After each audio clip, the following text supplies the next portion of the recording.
Halo pemirsa, senang rasanya program Hot Ekonomi kembali menyapa Anda pada hari ini. Program yang akan mengupas isu-isu menarik dan juga terhangat mengenai ekonomi Indonesia. Saya Poppy Zedra, inilah Hot Ekonomi.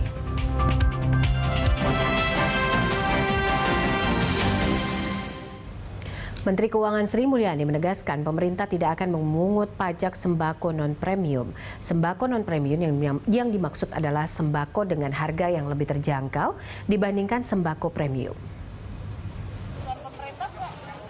Menteri Keuangan Sri Mulyani menuturkan pengenaan pajak pertambahan nilai untuk bahan pokok alias sembako akan menyasar golongan sembako premium atau high-end.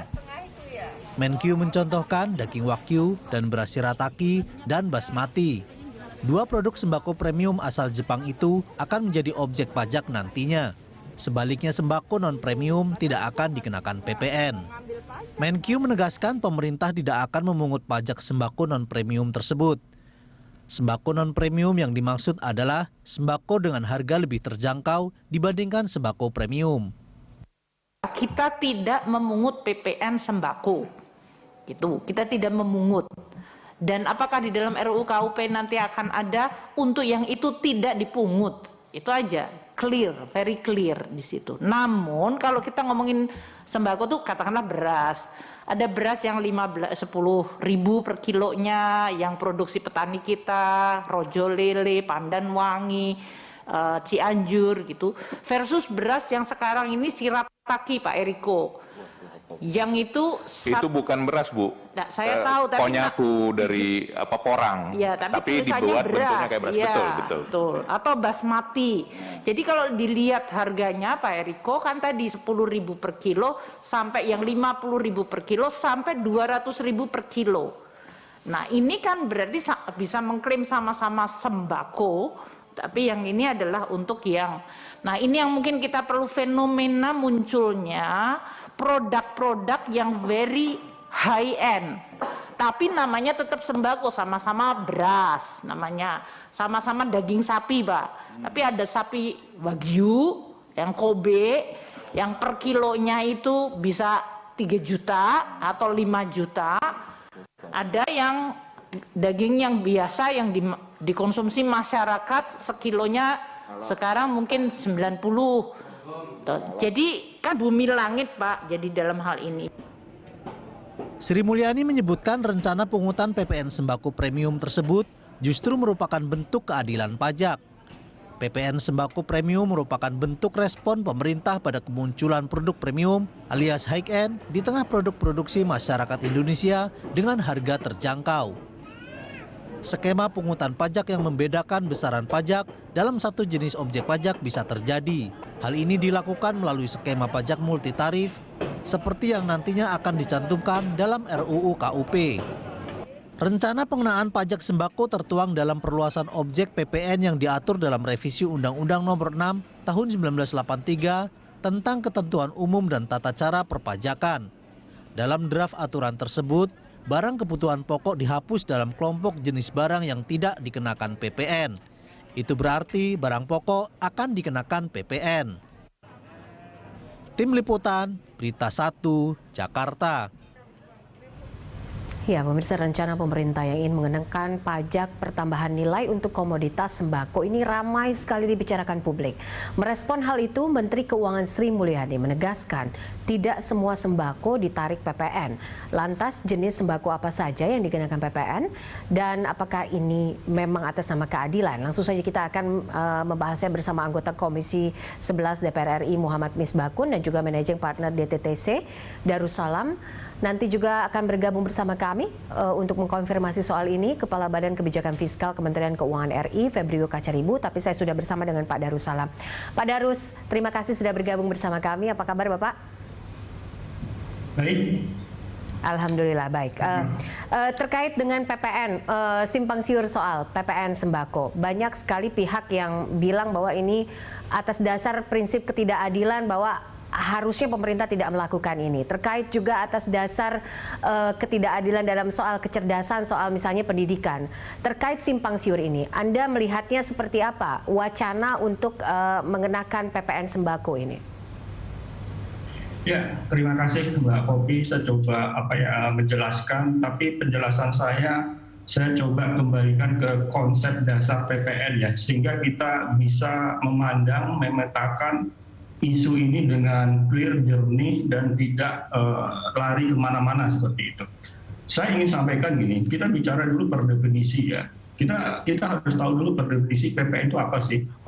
Karena selama ini kalau kita baca di media itu istilah yang disematkan adalah pajak atas sembako.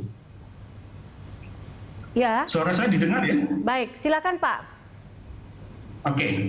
Jadi kita lihat definisinya apa sih PPN itu? PPN itu kan didefinisikan sebagai pajak atas barang dan jasa yang dikonsumsi oleh konsumen akhir gitu ya. Nah, yang menjadi tujuan adalah barang dan jasa. Dia tidak melihat siapa yang mengkonsumsi atau siapa yang membeli. Jadi dia nggak perhatikan apakah yang beli itu orang yang mampu atau orang tidak mampu. Ya. Jadi dengan demikian, dalam konteks nature-nya PPN itu sendiri memang terjadi unsur ketidakadilan karena dia nggak memperhatikan siapa yang membeli gitu kan. Nah, permasalahannya adalah gimana? Ketika suatu barang atau jasa itu dikenakan PPN, orang menyatakan nggak adil. Mosok yang mampu dan tidak mampu membayar pajak dengan jumlah yang sama kan gitu kan? Itu kan isunya. Tetapi saya akan lanjutkan lagi. Seandainya barang dan jasa itu tidak dikenakan, justru juga tidak adil. Karena apa? Orang yang mampu nggak bayar pajak, orang yang tidak mampu nggak bayar pajak. Seharusnya kan yang kalau dalam pajak itu kan ada giumnya adalah orang yang mampu bayar pajak dan bagaimana orang yang tidak mampu itu diberi fasilitas. Nah ini gitu. Jadi persoalannya adalah kita coba mendefinisikan bagaimana mencari titik keadilan dalam konteks pajak yang memang nature-nya nggak adil gitu loh. Seperti itu. Nah ini menjadi masalah. Nah sekarang kita akan coba bagaimana dengan pemajakan PPN atas sembako gitu kan. Mau dikenakan atau tidak seperti itu. Baik dikenakan ataupun tidak dikenakan menurut saya sesuai nature-nya itu sama-sama tidak adil. Nah sekarang persoalannya bagaimana? Kalau saya boleh milih ya, lebih baik sembako itu tetap dikenakan PPN. Karena apa? Karena kita ada di negara berkembang di mana sektor ekonomi kita ada dalam kebanyakan masih terjadi shadow ekonomi gitu. Kebanyakan pihak-pihak yang tidak mampu itu dalam mengkonsumsi sembako itu ada di pasar tradisional gitu kan. Nah, pasar tradisional itu biasanya tidak ada mekanisme PPN. Jadi apa? Baik dikenakan atau tidak dikenakan, masyarakat tidak mampu belanja di pasar tradisional yang tidak ada mekanisme PPN, dia nggak akan dikenakan.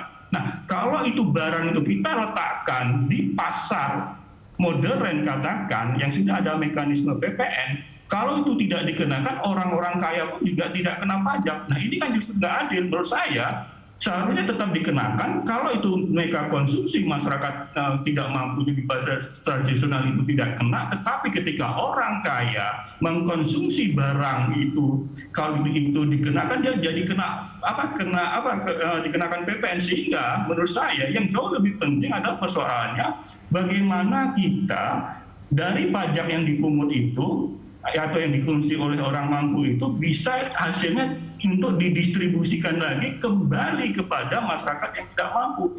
Jadi persoalannya di dalam konteks bahan sembako itu bagaimana kita memperlakukan PPN atas sembako ini. Ada 3 skema sebenarnya. Skemanya apakah itu dikecualikan? Kalau itu dikecualikan itu muncul ketidakadilan. Atau itu diberi tarif yang berbeda gitu loh. Artinya apa?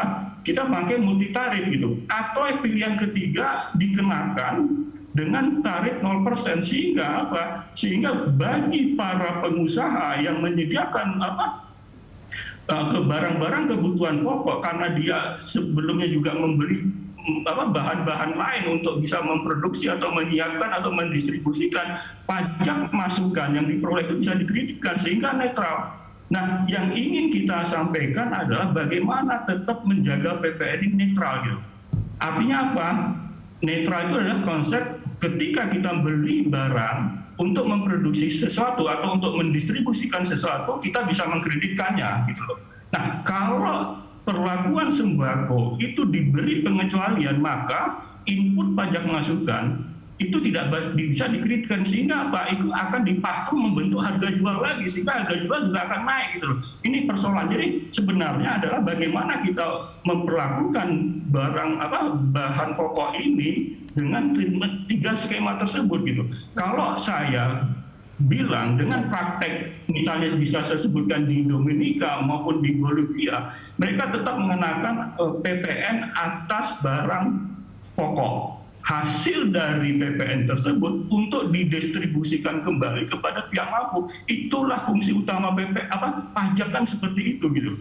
Oke. Mungkin itu yang bisa saya sampaikan dulu di awal ini sehingga kita jelas gitu. Jadi hanya masalah memperlakukan saja atas pajak yang memang per definisi tidak adil, sehingga kita coba kotak-kutik bagaimana adil, nggak akan ketemu gitu. Pak Darus, tapi apakah seurgensi itu begitu ya, bahwa ini harus dibahas saat ini kemudian dibawa ke DPR yang ranahnya mungkin lebih ke ranah politik begitu untuk membahas soal pajak ini di kala pandemi memang masih ada begitu, kemudian juga kondisinya COVID juga lagi banyak begitu di Indonesia. Ini seperti apa ya, sesuatu yang harusnya kalau memang nanti akan dibahasnya nanti atau akan diwacanakan dilakukannya nanti, ya harusnya tidak dibahas sekarang begitu. Ini gimana? Karena ini sudah kadung di booming di masyarakat begitu, Pak.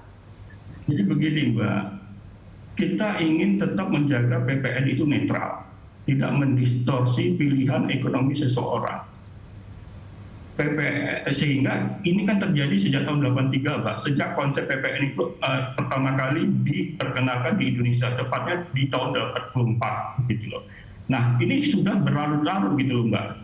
Jadi sebenarnya yang ingin saya sampaikan, daripada itu dikecualikan, nggak dikenakan PPN, karena gini Mbak, justru dengan tidak dikecualikan itu yang menerima insentif itu bukan masyarakat yang tidak mampu gitu loh Mbak. Justru masyarakat yang mampu, yang membeli produk-produk itu di pasar modern, yang memang sudah ada mekanisme PPN gitu. Jadi sebenarnya yang diberikan insentif terhadap pengecualian barang kebutuhan pokok itu adalah sebenarnya justru masyarakat yang mampu gitu loh. Jadi menurut saya daripada tidak dikenakan, mendingan dikenakan sehingga hasilnya itu bisa untuk meredistribusikan hasilnya itu kepada pihak-pihak yang sekarang terkena dampak dari COVID-19 itu gitu loh Mbak. Itu yang saya inginkan gitu loh Mbak. Baik. Saya mau lebih detail begitu bertanya soal polemik PPN dan sembako ini. Sudah bergabung bersama kami ada Pak Muhammad Misbakun, anggota Komisi 11 DPR RI. Pak Misbakun, sudah mendengar saya, Pak? Dengar suaranya dari tadi, dari awal. Baik, sudah menyimak diskusi kita terkait polemik yang ada di masyarakat saat ini, Pak. PPN untuk sembako dan juga soal PPN untuk pendidikan. Anda melihatnya seperti apa kalau dari fungsi DPR sebagai pengawasan? Begini, ini kan kebijakan PPN ini kan kebijakan negara, perpajakan. Konsepnya adalah keputusan mengambil objek dan bukan objek itu kan adalah keputusan politik melalui undang-undang. Ini kebijakan negara itu kan bukan berada di ruang hampa. Teori, ya semua orang ngerti teori tentang PPN. Gitu. Ini bukan didasarkan kepada teori kembali. Gitu. Karena apa? Mengelola negara itu ada banyak orang. Kalau hanya sekedar menampilkan teori-teori, semua orang juga mengerti. Tapi bagaimana mengambil kebijakan negara itu? Nah, saya ingin menyampaikan begini. Justru negara itu mengambil posisi netralitas pajak itu harus negara berpihak. Kalau diserahkan kepada netralitas, maka negara harus adil dulu. Adilnya apa? Semua orang diberi penghasilan yang sama. Itu. Orang harus diberi penghasilan yang sama supaya apa? Ability to pay-nya sama. Kenapa ada exemption, ada pengecualian dan sebagainya? Karena apa? Di negara ini kan banyak orang yang tertinggal karena pembangunan. Banyak orang yang bisa menikmati. Ada orang yang miskin, setengah miskin, orang yang kaya, sangat kaya, dan kaya, super kaya sekali. Nah ini kan berbeda-beda.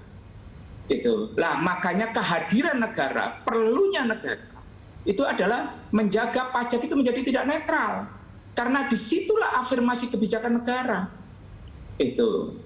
Nah kemudian konstitusi kita jelas bagaimana mencerdaskan kehidupan bangsa, mencukupi sandang, pangan, dan papan. Nah, itulah afirmasi kebijakan negara. Itu kita semua tahu bahwa pajak itu pasti akan kembali karena prinsip kita bernegara, pajak itu dari rakyat, oleh rakyat, dan untuk rakyat. Mekanismenya melalui apa? APBN, dipungut sebagainya. Jadi mengelola negara itu jangan didasarkan kepada teori-teori yang sangat dasar. Itu. Terus kemudian dibenturkan kepada permasalahan-permasalahan administrasi. Filosofinya kita tangkap kita dalam bernegara. Nah, contoh, kemudian sembako. Sembako ini kan kalau dikategorikan sembako ini kan terdiri dari 9 kebutuhan pokok. Karena sembako itu kan singkatannya dari situ. Di sana ada beras dan sebagainya. Lah, kita sudah berada dalam sebuah prinsip sejak tahun 1984 PPN diterapkan. Kita tidak pernah mengkaji secara mendalam. Tidak pernah mengkaji secara mendalam apakah praktek PPN di tempat kita di negara Indonesia itu sudah sesuai dengan praktek bisnis dan sosiologis antropologinya masyarakat. Coba kalau kita mau, ada nggak studi yang mendalam dari Kementerian Keuangan, Direktorat Jenderal Pajak, volume PDB kita 15.433 triliun itu, seharusnya kalau kita dengan basis itu produksi, ya kan, harusnya kita punya PPN 10%, harusnya kita punya 1,1500 triliun. Ya. Dikecualikan exemption, ada pengecualian dan ekspor paling 25%. Tetapi kan harus ditambahkan dengan apa? Dengan penyerahan pusat cabang yang tidak ada pemusatan. Ya kan? Lah, sekarang coba bandingkan dengan seluruh struktur penerimaan PPN kita dengan PDB 15.433 triliun, penerimaan kita nggak ada yang nembus sampai 500 triliun. Nggak ada. Lah kemana itu? Nah, sekarang bandingkan itu. Apakah kemudian dengan menaikkan, contoh tadi disampaikan, kalau beras mau dihapuskan netralitasnya, bangsa kita yang rakyatnya 95%, 98% lah saya katakan, itu makannya dari beras. Itu apakah beras kemudian mau dijadikan objek? Terus ada argumentasi mengatakan bahwa yang nanti kena beras premium, tetapi objek sudah kena duluan. Itu tidak ada yang namanya beras khusus untuk ini tidak dikenakan beras ini. Karena apa? Kemudian kalau diteorikan, yang di pasar tradisional tidak kena, di pasar modern kena di supermarket. Coba, apakah beras itu nanti tahu akan ditujukan ke pasar mana? Dijual di pasar mana? Ya. Mata rantai perdagangannya sudah kena duluan. Kalau dia tidak bisa dikreditkan di akhir, maka akan menjadi beban biaya. Iya kan? Jadi beban biaya. Justru di pasar tradisional nanti akan lebih mahal. Karena apa? Dia tidak bisa menggunakan mekanisme pengkreditan pajak masukan dan keluarannya. Ya kan? Lah, mereka ini gagal membangun argumentasi yang memadai dan rasional bisa diterima, maka argumentasinya aneh-aneh. Tarif multitarif lah. Ingat, kalau kita mau multitarif, mau dibebankan lagi kepada para pembayar pajak. Karena apa? Pengusahanya nanti yang mengadministrasikan. Yang mengadministrasikan sistem pajak itu pengusaha Pak Misbakun, dengan tidak memungut, secara tidak langsung Anda mengatakan, Pak Misbakun, maaf saya potong sedikit, secara tidak langsung Anda ingin mengatakan bahwa apa yang diwacanakan oleh Kemenq ini sebatas teoritis, tidak rasional, dan perlu dikaji kembali wacana ini ke depan? Perlu dikaji kembali. Kalau menurut saya ini kan nggak kreatif. Nggak kreatifnya apa? Apakah kemudian konsepsi PPN itu salah satu yang terbaik? Masih ada Goods and Services Tax GST yang tarifnya lebih rendah, sistemnya lebih simpel. Kemudian apakah kemudian kalau kita mau dengan tarif tetap dengan rezim PPN, kan ada tawaran lain. Tapi misalnya kan Pak ada skema-skema yang bisa ditawarkan Pak. Maaf, tadi berdasarkan diskusi saya dengan Pak Darus kan ada beberapa skema sebenarnya yang bisa ditawarkan ketika misalnya ini tidak disamaratakan tarifnya dengan yang masyarakat kelas menengah dan juga menengah atas. Siapa yang bisa menjamin itu? Siapa yang bisa menjamin itu? Dengan tarif tunggal aja, coba bayangkan berapa penerimaan pajak yang karena sistem yang seorang salah karena denda administrasi. Coba, pernah nggak mereka kemudian dipikirkan alternatif? Misalnya contoh, PPN kita itu kan full credit system. Kenapa kita tidak menggunakan selected credit system? Ya kan? Siapa yang boleh merestitusikan? Oke. Kalau kita mau ribet dengan banyak argumentasi yang dari sisi administrasi, itu. Kalau kita mau, itu.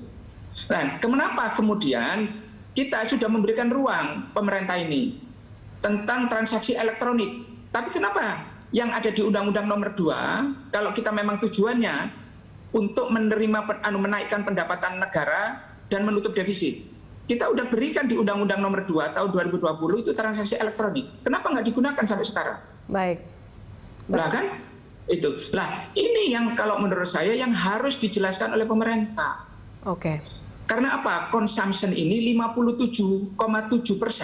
Consumption kita itu memberikan sumbangsinya kepada PDB growth. PDB growth. Oke. Dan itu driven oleh apa? Rumah tangga, oleh masyarakat sendiri yang apa? Sangat terpengaruh oleh apa? Pertama, oleh besaran harga, oleh kemampuan mereka ability to pay itu. Lah, ini yang harus dalam posisi negara masih sedang menghadapi pandemi. Kalau wacananya nanti, kalau sudah tidak ada pandemi, sekarang saja siapa ahli yang bisa menjamin pandemi ini akan selesai? Baik. Kita sudah berbahagia kemarin kita sudah bisa mengendalikan, pernah 12.000, 14.000 turun menjadi 4.000 lagi, sekarang sudah 9.000 lagi. Baik. Ya kan? Lah, ini siapa? Itu loh. Lah, di saat energi bangsa ini mau kita konsentrasikan untuk menangani dan mengatasi pandemi, kok tiba-tiba kita mau berbicara soal beginian? Baik. Itu. Baik. Oke, baik. Ingat, kalau kita ini di DPR ini sudah berbaik hati sama pemerintah. Berbaik hatinya apa? Defisit diperlebar, kita terima. Kemudian utang tidak pernah kita permasalahkan karena apa? Tren situasi yang sulit ini memang memaksa pemerintah harus berutang. Oke. Kita justru ingin menguatkan kualitas belanja. Baik. Dan sebagainya. Kita berikan semua kepada pemerintah. Tetapi kalau sudah menyentuh harkat hidup rakyat banyak begini, bagi kami partai-partai ini kan juga harus mulai memberikan masukan-masukan yang substansial. Oke. Kemarin tanggapannya seperti apa Pak waktu rapat dengan Ibu Sri Mulyani dari DPR sendiri? Ya kita sampaikan kalau memang mau diberikan, alasannya apa argumentasinya. Kalau mau dijadikan non-objek, justru kehadiran negara itu hadir untuk menjaga supaya pajak nggak netral. Baik, oke. Itu. Okay. Netralitas itulah menciptakan ketidakadilan. Itu. Kalau mau teorinya banyak buku yang kita bisa berikan. Baik. Tapi kita kan sedang tidak berada di ruang hampa untuk berteori. Oke. Ini kan menyangkut kebijakan negara. Baik. Terkait dengan kebijakan negara ini, nanti kita akan mengkonfirmasi ini kepada pemerintah, apakah PPN ini memang layak untuk dibahas sekarang di tengah kondisi COVID dan juga pandemi yang akhirnya saat ini semakin menanjak lagi dengan kondisi ini. PPN sembako, layakkah ini terus diwacanakan, terutama juga untuk pendidikan demi keadilan dan kecerdasan Indonesia. Sesaat lagi kami akan bergabung bersama Kemenq. Pemirsa tetaplah. Pemirsa, Anda kembali bersama kami dalam Hot Ekonomi. Sebelum melanjutkan perbincangan, rekan Ahmad Murodi akan terlebih dahulu menyampaikan sejumlah data. Dodi, silakan. Ya, Popi dan juga pemirsa, Menteri Keuangan Sri Mulyani mengatakan PPN hanya akan dikenakan untuk sembako atau bahan pangan dengan kualitas premium yang banyak dikonsumsi masyarakat kelas menengah ke atas. Komoditas premium itu berharga 5 hingga 15 kali lipat dari harga sembako biasa. Atas dasar itu, untuk komoditas beras lokal seperti merek Rojo Lele hingga Pandan Wangi akan terbebas dari PPN. Hal tersebut pun berlaku bagi daging sapi yang bukan kelas premium. Nah, berikut contoh sembako yang akan dikenakan PPN dan sudah berapa besar sebetulnya realisasi penerimaan pajak. Kita lihat datanya. Ini beberapa contoh sembako yang akan dikenakan PPN. Pemirsa, yang pertama beras basmati yang kita tahu bentuknya lonjong-lonjong dan memang sekarang juga sudah banyak dinikmati masyarakat Indonesia. Berasal dari Timur Tengah dan kemudian India juga sering digunakan di sana. Kemudian beras shirataki ini juga karena beras yang sehat ya, dan kemudian berasal dari umbi-umbian dari Jepang. Bicara soal Jepang, ini juga ada 2 daging impor dari Jepang, daging sapi Wagyu yang memang premium, harganya mahal, dan kemudian daging sapi Kobe adalah Wagyu yang yang paling terkenal, yang paling premium yang berasal dari Jepang. Oke, kemudian selanjutnya kita lihat sembako yang dikenakan PPN dalam draft revisi kelima Undang-Undang Nomor 6 Tahun 1983 RUU KUP, di antaranya beras dan gabah, kemudian jagung juga kena, sagu juga, kedelai, garam konsumsi, daging, telur, susu. Masih ada. Kemudian kita lihat ada buah-buahan, ada sayur-sayuran, ada ubi-ubian, bumbu-bumbuan, dan gula konsumsi. Selanjutnya kita lihat penerimaan pajak ya untuk tahun 2021 ini sampai dengan 30 April datanya pemirsa 2021. Untuk target 2021 pajak penghasilan 683,77 triliun rupiah, tapi realisasinya baru 233,47 triliun rupiah alias baru 34,14%. Kalau kita bedah pajak penghasilan berdasarkan non migas dan migas ini 638 untuk non migas, kemudian realisasinya 216,25, sementara persentasenya 33,9%. Sementara untuk migas ini 45,77 triliun rupiah, realisasinya 17,22, persentasenya baru 37,62. Kemudian untuk pajak pertambahan nilai atau PPN dan juga PPNBM ini kita bisa lihat target untuk 2021 adalah 518,55 triliun rupiah. Sekarang sudah 137,54, masih 26,53%. Kemudian PBB pajak bumi dan bangunan dan juga pajak lainnya targetnya 27,26 triliun rupiah, tapi realisasinya baru 3,88 triliun rupiah alias baru 14,25%. Sehingga kalau kita jumlahkan ini target 2021 ada 1.229,58 triliun rupiah, realisasinya baru 374,9 atau 30,49%. Selanjutnya kita lihat realisasi APBN, ini kita bandingkan dengan 2020 untuk pendapatan negara ya. Kita bisa lihat yang merah pemirsa, garis merah adalah yang 2020, yang biru adalah tahun ini. Kita bisa lihat pendapatan negara lebih besar untuk 2021 584,99 dibandingkan 2020 549,44. Kemudian untuk belanja negara sendiri juga lebih tinggi 723,05 untuk tahun ini, dan untuk 2020 623,86. Sementara untuk pembiayaan anggaran untuk 2021 392,25 triliun, sementara untuk 2020 225,16 triliun. Jadi defisit anggaran kita bisa lihat di sini untuk tahun 2020 74,4 triliun rupiah atau 0,48% dari PDB, sementara defisit anggaran untuk tahun ini 138 triliun rupiah atau 0,83% dari PDB. Demikian Poppy, informasi yang dapat saya sampaikan. Kembali ke Anda. Baik, Dodi, terima kasih untuk informasinya. Kami lanjutkan perbincangan. Saya sekarang sudah bergabung bersama Pak Febrio Kacaribu, Kepala Badan Kebijakan Fiskal Kementerian Keuangan RI. Ada juga bersama saya Pak Darussalam dan juga Pak Misbakun yang sejak tadi sudah kami berbincang soal polemik dari PPN sembako dan pendidikan ini. Pak Febrio, ingin mengkonfirmasi sebenarnya apa yang menjadi polemik di masyarakat dalam beberapa hari ini. Soal sembako, soal juga PPN pendidikan yang rencananya akan diterapkan oleh pemerintah. Atas dasar apa pemerintah akhirnya ingin mewacanakan penetapan adanya PPN sembako dan juga pendidikan saat ini? Mbak Poppy, Bapak Ibu sekalian yang kami hormati, ini sebenarnya untuk tahun ini kan boleh saja kita bicarakan ya nama reformasi perpajakan ya. Tetapi tetap yang menjadi fokus kita tahun ini itu jelas adalah pemulihan ekonomi. Dan pemulihan ekonomi ini dampaknya yang kita rasakan itu berbeda-beda antara satu kelompok dengan kelompok yang lain. Jadi kita bisa pahami bagaimana masyarakat itu merespon untuk diskusi-diskusi yang mungkin perlu penjelasan lebih jauh.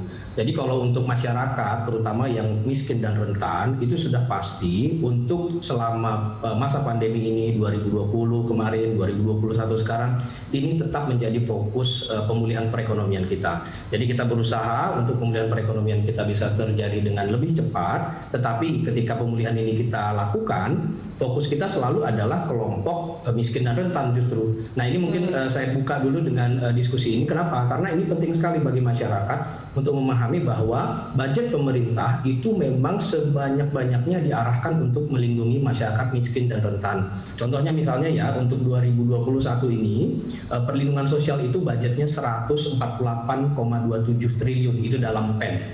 Nah, siapa yang menerima ini? Ini selalu kita fokuskan kepada kelompok yang miskin dan rentan, lalu bahkan beyond, bahkan lebih sedikit di atas miskin dan rentan. Yang sudah pasti selalu kita berikan itu adalah untuk 10 juta keluarga miskin dan rentan. Ini selalu kita berikan, pandemi atau tidak pandemi selalu mendapat. 10 juta termiskin itu kurang lebih sekitar 20% termiskin dari rakyat Indonesia.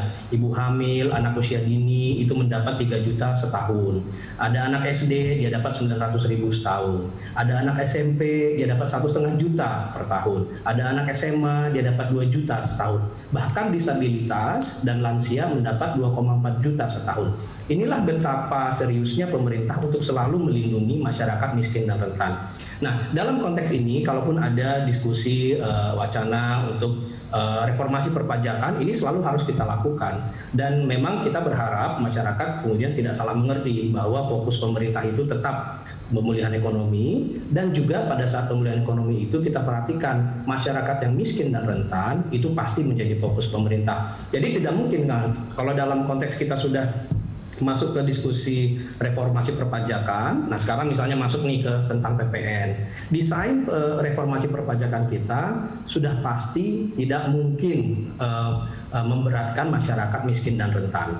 Ini yang selalu kita lakukan. Kenapa? Karena memang program pemerintah fokus dari APBN itu pasti dalam konteks Perlinsos selalu sangat-sangat diarahkan ke miskin dan rentan. Kenapa ini kita lakukan? Karena kita memang menjaga supaya tingkat kemiskinan bisa kita terus turunkan. Bahkan lebih dari itu, kualitas sumber daya manusia, terutama yang miskin dan rentan ini, tadi kita lihat ada anak usia dini, ada SD, SMP, SMA. Kita berikan namanya program Keluarga Harapan. Inilah yang terus akan kita lakukan, pandemi maupun tidak pandemi. Apalagi ketika pandemi. Baik, Mas Febrio, tapi kan ini soal PPN sembako. Saya ingin lebih fokus ke sana begitu. Apa yang menjadi indikasi pemerintah untuk melakukan wacana PPN sembako ini kemudian dibawa ke ranah DPR untuk dibahas lebih lanjut dan lebih detail begitu atas nama keadilan dan juga kecerdasan bangsa Indonesia. Soal PPN pendidikan ini juga menjadi sebuah wacana yang luar biasa saat ini. Kemudian juga soal sembako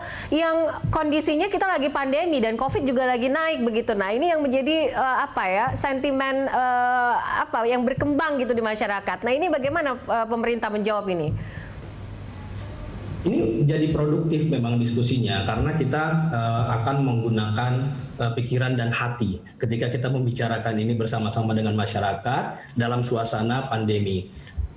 Tadi saya ceritakan kenapa wacana ini tidak perlu menjadi terlalu berpolemik, karena fokus pemerintah sudah pasti ketika kita melakukan pemulihan ekonomi, tidak mungkin kita memberatkan perekonomian tersebut, bahkan apalagi tidak mungkin kita memberatkan masyarakat yang miskin dan rentan. Nah, jadi itu pertama dulu yang kita pegang. Lalu yang kedua, kalaupun kita bicara tentang reformasi perpajakan, ini kita bicara reformasi perpajakan yang berkeadilan. Berkeadilan itu seperti apa? Kita lihat sektor demi sektor misalnya. Sektor mana yang selama ini sudah membayar pajak relatif cukup tinggi? Sektor mana yang selama ini relatif kurang dipajaki? Nah, dari situlah kita melakukan perbandingan-perbandingan. Kenapa? Karena memang kenyataannya tax ratio kita rendah saat ini. Di tahun 2020 kemarin tax ratio kita 8,3. Tahun 2021 ini sekitar 8,2. Jadi jelas bahwa di satu sisi kita membutuhkan pendapatan, tapi di sisi lain ketika kita melakukan pendapatan ini, kita selalu juga melihat bahwa reformasi yang kita lakukan ini bukan hanya untuk 1 tahun, bukan hanya untuk 2 tahun, tapi apa yang akan kita lihat dalam 10 tahun ke depan. Nah, struktur perekonomian yang kita lihat, misalnya kalau kita mau menukik sedikit ke tentang sektor yang terkait dengan PPN sembako gitu ya. Ini kan adanya di sektor pertanian misalnya. Sektor pertanian ini selama ini bertahun-tahun adalah sektor yang relatif membayar pajaknya itu jauh lebih rendah dibandingkan sektor-sektor yang lain.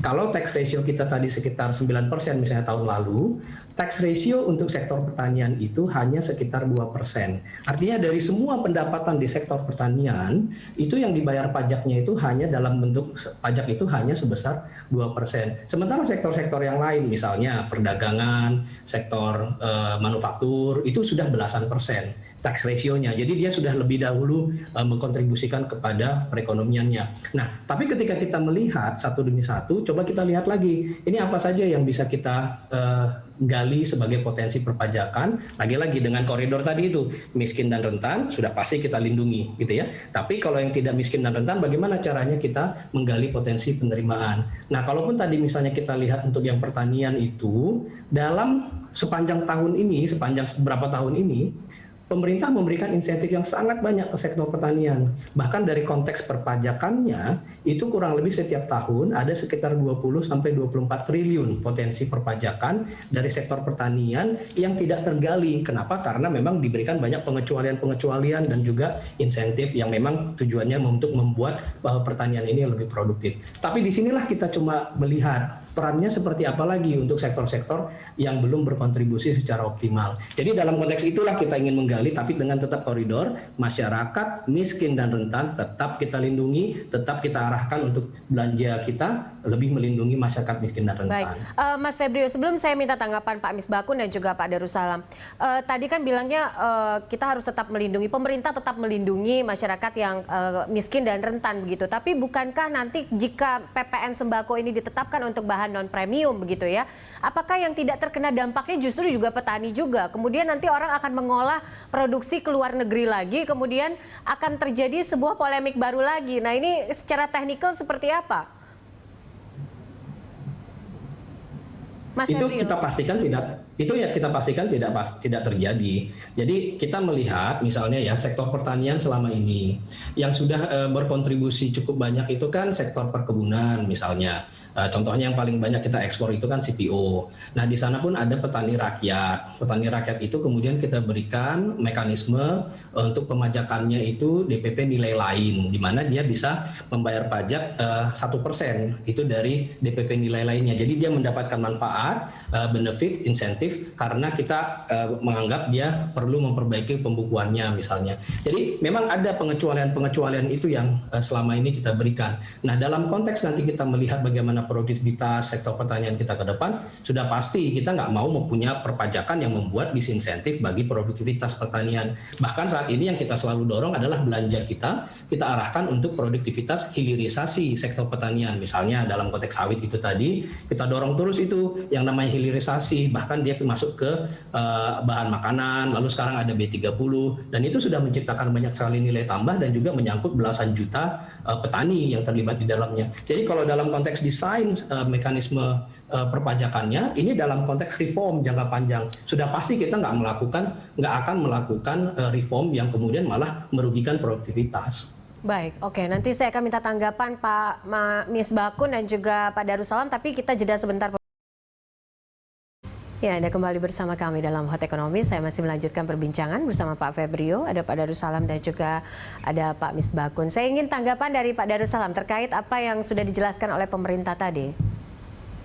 Jadi begini Mbak ya, kita kembali fokus ya. Pertanyaan kita dalam diskusi ini adalah apakah tepat fasilitas yang diberikan terhadap bahan pokok itu apakah tepat diberikan dalam bentuk pengecualian. Tadi kan saya bilang, ada 3 skema yang bisa kita otak-atik mana yang lebih tepat dalam konteks bahan pokok ini. Karena yang saya sampaikan tadi adalah ketika diberikan itu pengecualian itu salah sasaran, Mbak. Kenapa salah sasaran? Saya bilang ini atas dasar dari suatu penelitian di 31 negara yang baru dirilis di tahun 2020 tadi. Jadi apa? Ketika ini diberikan kecualian, faktor yang terbesar itu yang berasal dari masyarakat mampu yang seharusnya ikut membayar PPN jadi dibebaskan gitu Pak. Sehingga akan sangat sayang potensi pajak yang ada dari masyarakat mampu ketika dia membeli produk-produk sembako yang seharusnya kena pajak menjadi tidak kena pajak gitu loh. Seharusnya mereka tetap dikenakan tanpa dikecualikan sehingga apa? Sehingga hasil yang diterima dari para pihak yang mampu dalam konteks membeli sembako itu jika dikenakan, mereka apa? Hasilnya itu bisa untuk menutupi, meredistribusi kepada mereka-mereka yang terdampak dari pengenaan PPN atas bahan baku ini kepada pihak yang nggak mampu gitu. Jadi persoalannya adalah salah sasaran gitu loh Mbak. Oke. Itu yang saya ingin sampaikan. Ini hasil studi di 31 negara tahun 2020 tadi gitu loh. Makanya persoalannya sekarang pilihannya kita tiga, tetap dikenakan dengan redistribusi hasilnya untuk membela mereka yang kena dampak karena ini dikenakan kepada yang tidak mampu, atau diberikan fasilitas dalam hal multi tarif, ya, tarif yang berbeda dari tarif umum, atau dalam titik ekstrim diberikan tarif 0% gitu loh. Ya. Ini persoalannya gitu loh. Ya. Jadi apa yang terjadi di negara lain, di negara berkembang, itu persoalannya. Sekarang masalahnya tepat nggak ini fasilitas itu diberikan dengan pengecualian itu. Karena apa? Studi bilang tidak tepat karena itu justru yang terjadi ketidakadilan. Karena apa? Orang kaya malah nggak bayar pajak gitu loh Mbak. Ini persoalannya. Itu menurut saya. Baik. Jadi seperti apa Pak? Kebijakan apa yang pas saat ini? Jadi kalau menurut saya, pandangan saya, dari hasil studi itu mereka tetap dikenakan tapi dengan model restitusi. Yang ingin saya sampaikan adalah bagaimana sekarang kita memberikan edukasi bahwa kita semua adalah para pembayar pajak. Sehingga kita punya daya tawar tinggi untuk apa? Untuk menuntut kepada pemerintah alokasi pajak yang adil. Jadi kita bagaimana mengedukasi, kalian semua itu adalah pembayar pajak gitu loh. Anda berhak menuntut karena Anda berhak bayar pajak. Bagaimana menuntutnya? Bagaimana alokasi pajak yang adil itu yang ingin kita berikan edukasi gitu. Seperti itu. Mungkin itu yang bisa saya sampaikan. Baik, saya ingin tanggapan Pak Misbakun tentang penjelasan pemerintah. Pertama saya ingin menyampaikan begini, apa yang disusun oleh pemerintah dalam program pemulihan ekonomi nasional itu kan desainnya sejak awal kita memberikan dukungan penuh. Terutama untuk apa? Mengatasi masyarakat yang rentan miskin, yang kemudian mengalami penjatuhan statusnya jatuh dari masyarakat rentan miskin menjadi masyarakat miskin, kemudian turun lagi menjadi miskin yang absolut dan sebagainya. Itu sejak awal sudah ada dan kita menjadi afirmasi kebijakan pemerintah sudah sangat bagus untuk itu. Nah, yang kita bicarakan hari ini itu kan bukan mengenai isu kemana sih, itu kan desain APBN, desain belanja akan kemana, itu kan. Nah itu sejak awal kita berikan dukungan. Nah, permasalahan saat ini yang kita bahas adalah contoh yang tadi disebutkan sembako, gabah. Ingat, kita ini kan menerapkan prinsip PPN, pajak pertambahan nilai. Salah satu kriteria yang disebutkan itu adalah adanya pertambahan nilai. Apakah gabah itu yang dipetik langsung dari alam itu merupakan ada pertambahan nilai? Buah-buahan yang dipetik langsung dari itu pertambahan nilai. Nah, itu yang ingin saya tanyakan. Sekarang tadi kalau Pak Darus Salam tadi menyampaikan studi di 30 negara, apakah pemerintah Indonesia pernah melakukan studi yang sama terhadap bagaimana penerapan prinsip PPN ini sejak tahun 84? Pak Darus tentu tahu, sejak pertama kali diterapkan pun PPN itu sudah ada istilah ditanggung pemerintah, dibebaskan, ditangguhkan dan sebagainya. Menggunakan master list dan sebagainya. Dan kemudian pengertian pajak pertambahan ini kan stages untuk menghilangkan shifting burden-nya di bagian mana, ya kan, untuk menjaga netralitas itu, ya kan. Lah kita ini kan kembali saya sampaikan, kita ini kan tidak berbicara tentang teori, kita ini bagaimana berbicara tentang bernegara, itu negara ini mau diapakan, itu. Ya kalau memang pemerintah mau seperti itu, ya harus kemudian definisinya harus diperkuat. Itu. Kita tidak dalam praktek yang seperti ini, contoh Pak Febrio bicara tentang reformasi pajak. Reformasi pajak itu dimulai sejak tahun 84 ketika kita menggeser sistem official assessment menjadi self assessment. Sangat awal dibandingkan dengan reformasi politik. Nah, itu terjadi.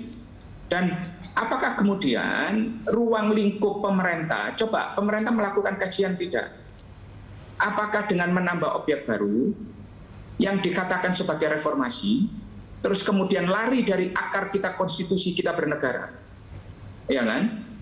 Bayangkan, itu terus kemudian, apakah kemudian sistemnya yang perlu kita perbaiki? Sistem cara kita memungut. Coba, pernahkah kita perhatikan, kalau kita mau menggunakan multi tarif sekalipun, selama ini sistem administrasi itu dipegang semua oleh wajib pajak kok. Tugas memungut pajak itu adalah negara, tapi beban administrasinya itu kepada wajib pajak semua. Tetapi ketika dia tidak menjalankan kewajiban administrasinya, ada denda, sanksi administrasi. Ya kan? Sanksi administrasi. Bayangkan, sudah dikasih kewajiban memungut, menyetorkan, melaporkan, dia masih dikena sanksi. Loh, apakah negara pernah memikirkan bagaimana cara merubah sistem ini? Itu. Boleh nggak wajib pajak? Oke, saya pungutin, administrasikan sendiri oleh negara. Nggak ada hak seperti itulah. Kenapa kemudian sistem yang seperti ini dibangun ini seakan-akan sudah menjadi ideal? Tidak pernah dilakukan riset. Rapat sama kita, pemerintah itu tidak pernah memberikan riset apapun tentang bagaimana pencapaian yang tadi seperti yang saya sampaikan. PDB kita kalau kita mau disiplin dengan PPN 10%. Itu. Sekarang kalau kita perhatikan antara manfaat dan mudaratnya itu apa? Itu. Baik. Manfaat dan mudaratnya apa untuk bangsa ini? Coba pemulihan yang mau kita lakukan ini, kalau konstruksinya kemudian mengalami konstruksi yang dalam lagi, daya beli masyarakat yang ditekan, itu kita sudah berikan bantuan sosial, tapi kemudian mereka ditekan lagi dari sisi penerimaan. Baik. Kita dengan sistem yang ada, PPN yang ada, saya nggak yakin kalau kemudian pasar modern bisa dipisahkan dengan pasar tradisional, saya nggak percaya. Baik. Saya minta konfirmasi langsung dari Pak Febrio. Pak Febrio, ini dirasa kurang tepat sasaran saat ini. Kemudian juga atas dasar prinsip keadilan dan juga kecerdasan bangsa ini tidak masuk dalam hitungan gitu. Nah, ini bagaimana pemerintah mengatasi soal ini begitu supaya polemik ini tidak berkembang pesat lah begitu, supaya masyarakat dan rakyat juga lebih merasa aman dulu karena kondisinya pandemi ini belum berakhir. Ya, tahun ini kita fokus deh, udah untuk pemulihan ekonomi. Nah, wacana untuk reformasi ini, monggo kita lakukan, tapi kita kan harus lihat juga kondisi perekonomian masyarakat seperti apa. Ketika nanti kita sudah sepakat, ini kira-kira reformasinya seperti apa persisnya, apakah tadi dalam bentuk sembako, bagaimana caranya, ya kita nanti tinggal putuskan kapan timing yang pas untuk supaya dampak dari reformasi ini terasanya oleh masyarakat tidak terlalu berat. Kenapa? Karena yang jelas sekarang kan kita sudah siapkan untuk 2020-2021 pemulihan ekonomi harus jalan dulu. 2022 kita lihat apakah kita bisa tumbuh lebih cepat daripada 2021. Saat ini kan kita sudah sampaikan usulan untuk KPPKF kemarin ke DPR dan ini sudah dibahas. Saat ini kita bersama-sama melihat perekonomian kita di 2022 harapannya akan lebih baik lagi dibandingkan dengan 2021. Jadi kita kawal dulu ini dan memang wacana untuk reformasi perpajakan ini nggak mungkin kita hindari. Kenapa? Karena kita pasti bersama-sama melihat, ini pemerintah dan DPR melihat APBN itu harus sehat. Nah, sehatnya itu seberapa cepat? Ini yang selalu kita bicarakan tentang konsolidasi fiskal. Tetapi kemudian memang ini akhirnya bermuara juga ke pembahasan bagaimana detailnya. Nah, ini yang akan harus kita bicarakan detailnya seperti apa. Tapi secara prinsip, kalau saya lihat, kalau boleh, ini masyarakat cukup aman dengan segala apa yang kita siapkan selama 2020-2021. Masyarakat kelas bawah, miskin dan rentan, kita proteksi. Bahkan lebih dari 20% termiskin kita proteksi, kita berikan bantuan sosial sembako, bantuan sosial non tunai, ini banyak sekali diskon listrik dan sebagainya. Kita pastikan bahkan untuk 2020 kemarin tingkat kemiskinan kita jaga tidak terlalu tinggi naiknya. Bahkan pada beberapa riset sudah menunjukkan misalnya dari World Bank, kita itu berhasil menahan tingkat kemiskinan itu tidak naik, bahkan kita selamatkan sekitar 5 juta jiwa dari jurang kemiskinan karena perlindungan sosial kita memang sangat-sangat tepat sasaran. Inilah yang akan prinsip yang terus kita pegang ketika kita melakukan reformasi perpajakan pun, ini adalah reformasi yang berkeadilan. Jadi kita lihat siapa yang mampu bayar, haruslah berkontribusi supaya kita bersama-sama membiayai pembangunan Indonesia. Baik. Kita tunggu nanti. Rencananya kapan ini, Pak Febrio? Kalau ini sampai dibicarakan lagi begitu, apakah tahun ini akan lebih detail untuk dilakukan soal reformasi perpajakan ini? Itu mungkin Pak Misbakun yang bisa menjawab, karena kan saat ini sebenarnya kan belum ada pembahasan dengan DPR. Jadi kami juga tidak bisa melangkah lebih jauh. Saat ini kan terjadi wacana apakah dilakukan reformasi perpajakan dan kira-kira isinya apa. Baik. Tapi dalam konteks RUU ini kan kami belum bisa bilang apa-apa karena memang ini belum ada pembahasan di DPR. Baik, oke. Terakhir mungkin saya ingin dari DPR sendiri, Pak Misbakun, closing statement dari DPR atas nama rakyat, atas nama keadilan, atas nama kecerdasan rakyat Indonesia. Apa yang bisa disampaikan untuk rakyat agar ini tidak menjadi polemik yang berkepanjangan? Gini, ada ruang kreativitas pengambil kebijakan di sektor perpajakan selain menambah objek pajak baru dan menaikkan tarif. Ini the devil is in detail. Detailnya ini, kenapa kita pilihan-pilihan itu masih ada ruang? Yang sangat spesius, saya mengatakan. Saya setuju dengan concern pemerintah melakukan reformasi dan sebagainya. Karena apa? Bagi saya, continuing reformation itu kan adalah sebuah keniscayaan kebutuhan dari pengambilan policy di sektor publik. Nah, permasalahannya adalah kenapa pilihannya itu adalah menambah objek baru yang sangat kontroversial. Kenapa kemudian yang tadi saya sampaikan, ada rezim-rezim yang lain kok itu. Kenapa kita tidak memilih misalnya dari full credit system kemudian menjadi selected credit system? Ini teori lagi ada. Itu. Kenapa tidak? Yang boleh dikreditkan kenapa itu? Kan itu bisa kita lihat penambahan objek baru ini berapa persen, distorsinya kepada ekonomi berapa, terus kemudian kalau sistem yang sudah mapan ini kita kurangi sedikit, kita pencetin sedikit volumenya, yang boleh dikreditkannya itu tidak sebanyak menjadi full, tetapi kemudian yang berkaitan dengan proses bidang usaha, kalau konsumsinya tidak, tentu seperti apa? Kan banyak ruang seperti itu. Lah inilah kalau menurut saya, atau kemudian kita lebih ekstrem sedikit, itu kita ambil aja GST. Kalau kemudian kita mau mengenakan kepada orang kaya, kita punya lapisan PPNBM kok. Oke. Kenapa lapisan PPNBM ini yang tidak kita kuatkan? Baik. Yang benar-benar mempunyai, karena apa? PPN kita itu mempunyai lapisan PPNBM. Lah, kenapa bukan yang ini yang berusaha diambil kemudian diotak-atik kebijakannya? Lah, pilihan-pilihan inilah kalau menurut saya ini. Oke, baik. Semoga kreativitas ini kalau menurut baik. saya. Kreativitas. Oke, semoga ini menjadi diskusi ini menjadi insightful begitu ya. Baik, sedikit saja Pak Darus karena waktu kita tidak banyak. Silakan Pak. Ya, gini Mbak. Ini betul Pak. Pajak itu prinsipnya harus adil ya Mbak ya. Yang kaya bayar pajak lebih, yang miskin diproteksi atau diberi fasilitas. Nah, fasilitas atas bahan baku itu justru menimbulkan ketidakadilan Mbak. Karena apa? Orang kaya ketika mengkonsumsi bahan baku justru nggak bayar pajak gitu loh Mbak. Nah inilah persoalannya bagaimana sekarang kita memberikan skema fasilitas yang memberikan keadilan gitu loh Mbak. Itu kuncinya Mbak. Terima kasih Mbak. Baik, terima kasih Pak Darus, terima kasih Pak Misbakun dan juga Mas Febrio. Kami berharap diskusi kita hari ini sangat Intinya insightful. berkeadilan Pak Misbakun, Pak Darus. Ya, dan kita berharap bahwa ini bisa dipertimbangkan kembali oleh seluruh pihak, terutama pemerintah, atas nama keadilan dan juga kecerdasan bangsa Indonesia untuk memperoleh keputusan terbaik untuk bangsa ini. Terima kasih Bapak-Bapak.